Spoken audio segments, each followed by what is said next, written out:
let's try to reflect the complex on the events of not only bygone days, but also the day of the present, as well as look into the future. Since quite large time intervals are taken, it is possible to understand the vector of future realization by inertia. But that's only part of the big picture. In our opinion, it is important not only to maintain positive trends, but also to understand the original objectives. Why was it done this way and not the other way around? Not to put on the scale of the totality of factors of the opposition between us and them of the current moment, but to look wider, deeper, and also to evaluate perspectives. If we consider somewhere in the early 2000s, we see Yukos about to be sold to the Americans, albeit with taxes paid. And there's been trouble. The counter-terrorist operation in the North Caucasus was still underway. During the KTO in Chechnya. In 2002, hostages were taken at the Dubrovka Theater Center in Moscow. In 2004, hostages were taken at school number 1 in the town of Beslan in North Ossetia. But most likely the realization of the conditional plan began much earlier, back in the hospital. It's 1998 to 99. What were the reasons? Capital flight from the country, budget deficit, insertion into the niche of international division of labor by selling resources, international loans and brain drain, and so on. So, things were not going well and something had to be done about it. As early as 1999, there was a tendency to strengthen the position of import substituting industries. But import substitution on its own terms is the same as confronting. Rating agencies, consultancies, exchanges, lending and international trade rules are in a different jurisdiction, then they dictate their own rules, within which you always have to work not only for yourself, but also for that uncle. And refusal to work under these rules was effectively a black mark and a great threat of lost profits. Let's not forget the bombing of Yugoslavia in '99. Yes, technically the occasion was different. Allegedly by force of good, without the sanction of the UN Security Council, protected the world from evil. But it is very naive to think that the West was so noble as to protect all the weak around the world and proceeded from purely charitable motives. The West has, and will have only one rule: whoever is strongest is right. Consequently, import substitution according to Western rules could not go on forever either. An independent import substitution was akin to challenging the West that some country had appeared at the source of their own profits. What were the options? Confront the West alone, revive the Soviet Union 2.0, and measure the superiority of ideologies, and then continue to fight to the last man, either on our side or theirs. Perhaps already in that distant time the following plan was proposed in some form. 1. Bring the system to a steady state. 2nd. Begin to develop a new system of relations in which there will be no West USSR 2.0 confrontation, but a confrontation of the whole world against the West. 3rd. Import substitution in all spheres. 4th. Hold out without direct confrontation until point 2 builds up the necessary mass. Well, that is, the whole world against the West. We think the replacement plan meets a number of criteria. 1. Import substitution in the economy. 2nd. Value substitution. Agree, all these actions are worthless if everyone piously believes that the West is building paradise on Earth. A Garden of Eden, however, one Spaniard claimed they had already grown. 3rd. Substitution of international trade rules and the so-called international division of labor. 4th. Replacing international relations from entitlement to mutually beneficial community. Collaboration. In the West, they must have had the idea that it was necessary to hit the hurt, the values. They wanted everyone to either watch neutrally as Russians were killed, as historically Russian lands became a battering ram against our country, or to go into direct confrontation with the knowingly unprepared in order to solve two problems at once. 1. On a value level, surrender and recognize the right of the strong, i.e. the West, which would collapse all other attempts to get out from under the control of the Western economic sprue. 2nd. Destroy the creator of the New World Order, Russia, in full view of the world, so that no one else dares to say a peep. Georgia 2008 Ukraine for you to the present day, possibly in the future other countries formerly part of the Soviet Union. All pieces of one big puzzle of one big operation. The world is being reformatted. Key objectives include 1. Russia's power works for our resilience to future potential threats. 2nd objective, to survive as a nation and sovereign state within 25 to 30 years. You can argue with the timing, but as a task, no doubt about it. 3rd task, and it's a choice without a choice. Whether we want to or not, we are simply doomed to save humanity from slipping into the dark ages. 4th task, substitution of values and worldviews. Active work on the international track until the idea gains the weight of economic, technological, and value to become a full-fledged alternative to the West. The main indicator of the approaching victory is the positive dynamics of replacement operations. Since going to Berlin is not that early, it would even be detrimental.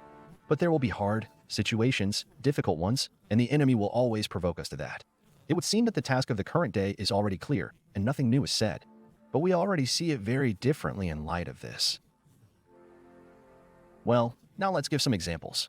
We have been doing reviews about new projects in import substitution, opening of new plants, factories, and modernization of production facilities for several years. Now, we have dozens of new businesses opening every month. This is despite the fact that the Russian economy in today's conditions operates under two significant constraints. 1. The toughest sanctions, the number of which is already about 15,000. Second, conducting the largest military operation since the Great Patriotic War. At this time, there is a rebuilding of all that was sometimes razed to the ground in the 1990s. The most difficult situation, in our opinion, is in three sectors: machine tools, electronics, and some problems in bearing manufacturing. Since the start of recovery programs in these areas of industrial production, it has sometimes been necessary, and still is, to literally create lost competencies of scientific schools from scratch. And although everyone wants results in these areas here and now, and immediately and a lot, it cannot be said that nothing is being done.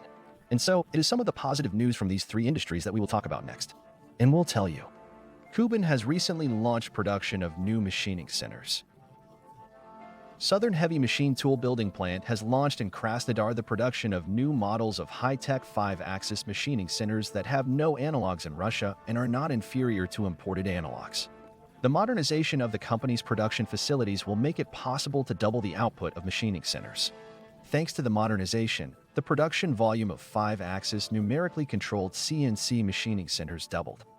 The production cycle for some machine models reaches 12 months and depends on the complexity and technical characteristics. USTS plans to take up to 50% of the domestic market of 5-axis machining centers and up to 7% of the Russian machine tool market as a whole.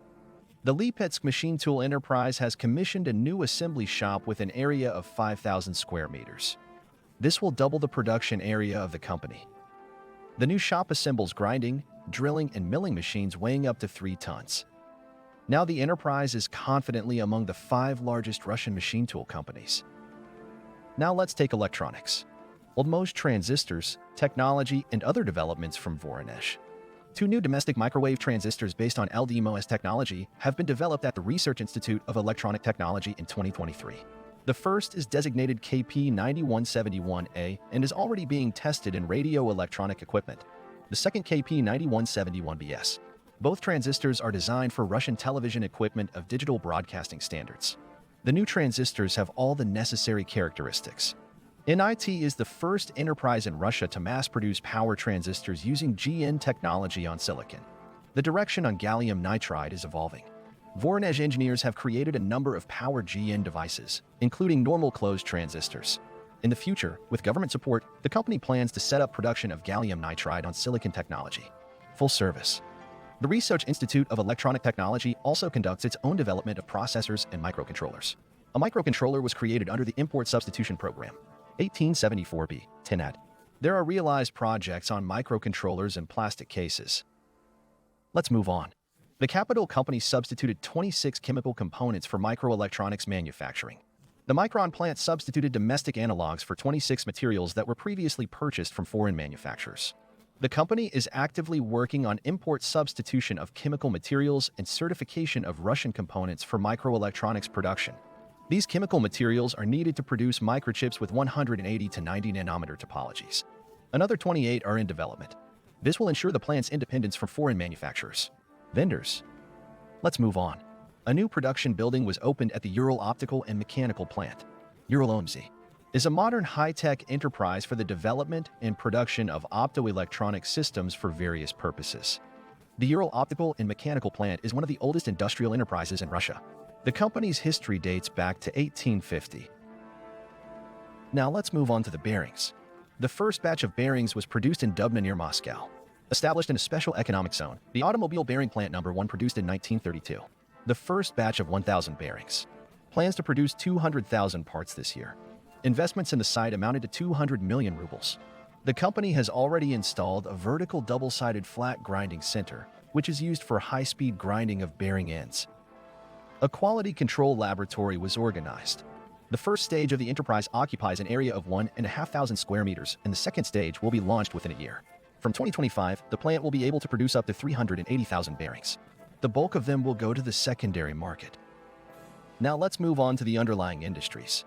Volgograd has mastered a new technology for the production of metal structures for the chemical industry. Krasny Oktябrь plant, one of the leaders in sheet metal production.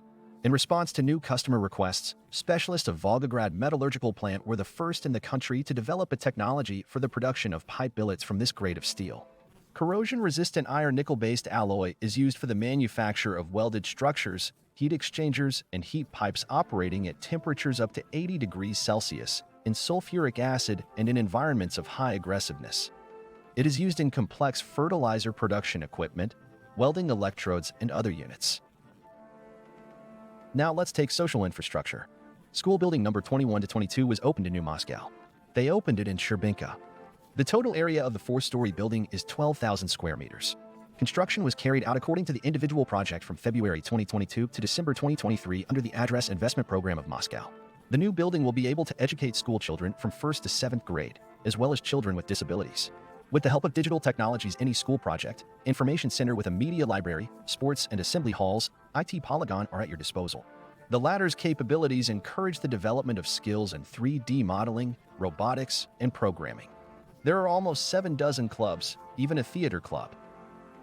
Anyway, as Putin said, we've always caught up. The Soviet Union was catching up. To date, we have a unique situation in our new and recent history. Are catching up with us.